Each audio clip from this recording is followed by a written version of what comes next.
اے ایمان والو، اللہ کے لیے انصاف کی گواہی دینے کے لیے کھڑے ہو جایا کرو، اور لوگوں کی دشمنی تم کو اس بات پر آمادہ نہ کرے کہ انصاف چھوڑ دو، انصاف کیا کرو کہ یہی پرہیزگاری کی بات ہے۔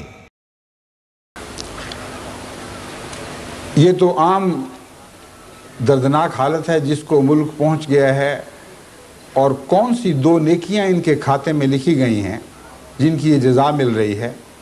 ایک وہ فیصلہ جو بھٹو صاحب کے دور میں ہوا اور جو 90 سالہ اسلامی مسئلے کا حل بتایا گیا، اور جس کے متعلق کہا گیا کہ رسول اللہ صلی اللہ علیہ وسلم کے بعد پورے 1400 سال میں اسلام کی ایسی شاندار خدمت کسی نے نہیں کی جیسی بھٹو صاحب نے کر دی ہے۔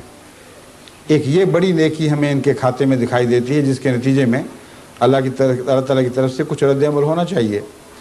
دوسری نیکی جنرل ضیاء الحق صاحب کا وہ آرڈیننس ہے جس کے نتیجے میں ایک احمدی کی روزمرہ کی زندگی ایک جرم میں تبدیل کر دی گئی ہے۔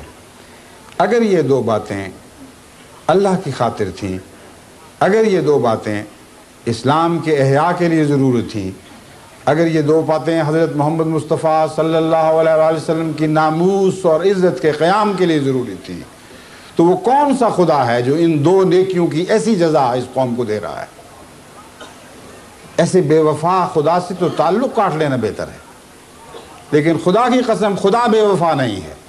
یہ لوگ اندھے اور بے وفا ہو چکے ہیں، ان کو نہ خدا کے مزاج سے واقفیت ہے، نہ محمد رسول اللہ کے مزاج سے واقفیت ہے۔ ہر وہ بات جو اسلام کے دشمن کیا کرتے تھے آج اسے کرتے اور اس پر فخر محسوس کرتے ہیں۔ ان باتوں کی وہی سزا مقدر تھی جو سزائیں آج اس قوم کی زندگی کا حصہ بن چکی ہیں۔